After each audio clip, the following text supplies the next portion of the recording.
Bunisi 7 ot kuchli salarkali motoblok. Yonida turgani bo'ladigan bo'lsa, bu 7 ot kuchli benzinli motoblok. Ko'pchilik so'raydi, ukam, salarishli motobloklar baquvvatmi yoki-da benzinli motobloklar baquvvatmi degan akalarimiz bugun shu savolga sizlarga to'liq javobini hamda mana shu ikkala motoblogimiz haqida to'liq ma'lumot, narx-navolarni sizlarga tanishtirib o'taman va kimda kim shu turdagi motobloglardan olmoqchi bo'lsa, ekranga nomer qoldiryapman, bemalol telefon qilib sotib olsanglar bo'ladi. O'zingizlar uchun boshqa kerakli ma'lumotlarni ham olsanglar bo'ladi. Bizdan xohlasanglar yashiy holda motobloklar xarid qilsanglar bo'ladi. Xohlaganlarga kelsanglar mana shu holatda yashiydan oldingizda ochib, yig'ib, ishlatib, tekshirib berilaveradi. Xohlaganlar uchun mana bu tomonda sklatimizda ham motobloklar o'ta ko'p, kimga nechta kerak bo'lsa bor akalar. Xo'p, motoblogimizning ma'lumotiga o'tadigan bo'lsam, birinchi bo'lib original bo'lgan benzinli motoblogimizdan boshlaymiz.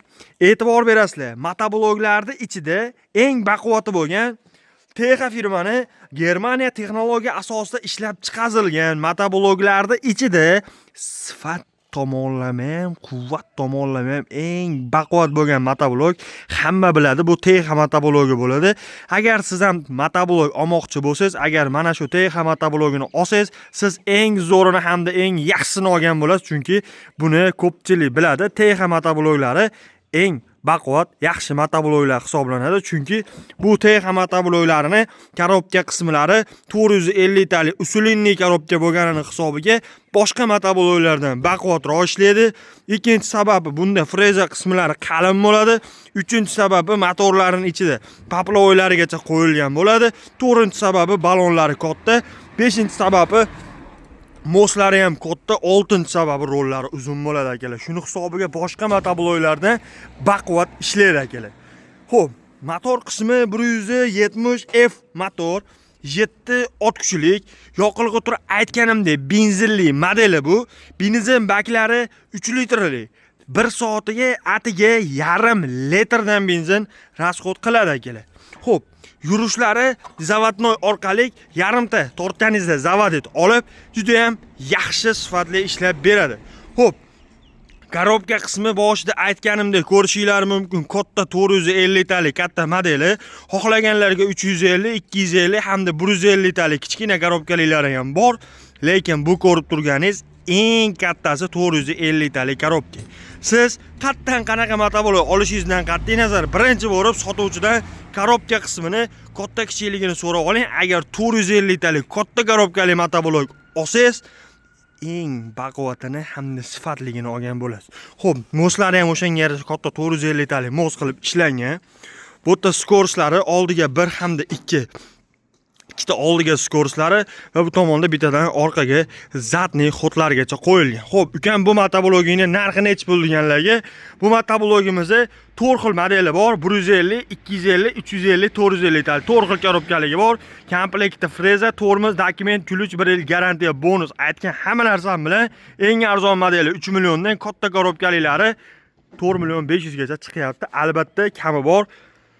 Kelishtirib arzonroq ham qilib beraveramiz. Sotuvchi akalarimiz ham aloqaga chiqaverasizlar. O'zim ishlataman, ukam tirikchilik qilaman, uyimga olaman degan akalar ham shu videoga bitta like tugmasini bosib turib telefon qilsanglar, sotuvga beradigan narximizda arzon narxlarda sizlarga ham qilib beramiz. Xo'p, yonida turgan motoblogimiz bu 7 ot kuchlik, motorlari 173 F motor bilan jihozlangan. Bu salarishli modeli. Ko'pchilik solishtiradi, salarkali baquvvatmi yoki-da benzinli baquvvatmi degan akalarimiz uchun salarkalikning ma'lumotini beraman. Xo'p, motorni aytdim, 7 ot kuchli, salarkali, salarka baklari 3 litrli bo'ladi. 1 soatiga yarim litrdan bu ham salarka rasxod qiladi. Xo'p, yurishlari zavodnoy orqali yarimta tortganingizda zavodet olib, juda ham yaxshi sifatli ishlab bera oladi. Xo'p, korobka qismi Texa motoblogimizga nisbatan bunda 350 talik korobka qo'yilgan, moslari ham o'sha 350 talik kichikroq korobka bilan jihozlangan bo'ladi. Balonlari katta, 400 ga 10 balon, oldiga 1 hamda orqaga 2 skorslar bilan jihozlangan bo'ladi akalar. Xo'p, ko'pchilik so'raydi, benzinli motoblok olganim yaxshirog'mi yoki-da salarishli motoblok olganim yaxshirog'mi degan akalarga, agar salarkani sizda tozasini topib quyish imkoni bo'lsa, maslahat beramiz, salarishni olsangiz bo'ladi. yo'q ukam, salarkani tozasini topish jinday muammoroq.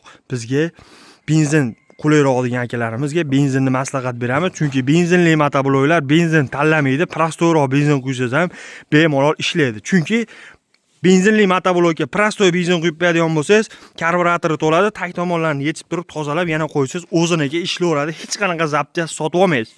Salarishli motoblokda chataq salarka quysangiz, birinchi bo'lib tevadagi farsonga apparatini 3 tomoni kuyib, salarka o'tkazmay qo'yadi. Ikkinchisi toplenning nasosi tez kuyib qoladi. Shuni hisobiga akalar, buni zapchastni alishtirishga to'g'ri kelib qoladi. Salarkani chatag'ini quyib qo'ysanglar. Bu birinchi farqi. Ikkinchi farqi, ukam, bizda yozdi kunida, issiqdi kunida ko'p ishlatamiz. Masalan, eng kamida 4 soat, 5 soat tindirmasdan ishlatamiz.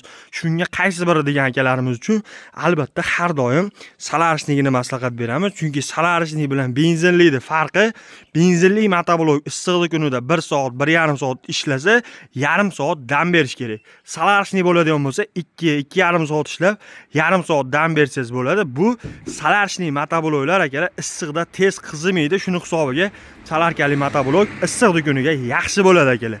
Keyin ko'pchilikda fikr bor, salarishli motobloklar baquvvat bo'ladi degan fikr bor. U 100% yolg'on, chunki motoblokda motor qismi benzinli bo'ladimi, salarkali bo'ladimi, qizig'i yo'q. Korobka qismini katta kichikligiga qarab buni quvvati o'lchanadi. Bunga 20 ot kuchli salarishli motorni qo'yib turib, orqasiga mana shu kichkina korobkani qo'yib qo'ysangiz, baribir o'sha quvvat ishlaydi. Unaqa quvvat ko'payib, tez haydab boshqa narsa bo'lmaydi. Shuni hisobiga aslan korobka qismi katta motoblok baquvvat bo'ladi. Shuni hisobiga har doim aytamiz, xohlaganlar 350, xohlaganlar 450, xohlaganlar 250 korobka olishingiz mumkin, lekin eng katta 450 talik korobkaligini olsangiz, motoringiz kichkina bo'lib turib, korobka kattaligini hisobiga sizga baquvvat ishlaydi. Kimga salarishli motoblok kerak bo'lsa, salarkali motobloklarimizni narxi 4 milliondan 6 million 500 gacha, korobkasining katta kichikligiga qarab har xili bor. Xohlang salarka, xohlang benzinli motoblok kerak bo'lsa, ekranning pastiga nomer qoldirdim. Aloqaga chiqsangiz yana ham to'liqroq ma'lumotini beramiz. Manzil Farg'ona shahar, Avval qishlog'i agroservis do'koni. Xo'p, motobloklar uchun xohlaganlarga telechka, so'raganlarga telechka, aytganimdek yig'ilmagan pokopka holda so'raganlarga pokopka holatda ham beramiz, xohlasanglar yig'ib ham beraveramiz. Manzil Farg'ona shahar, Avval qishlog'i agroservis do'koni.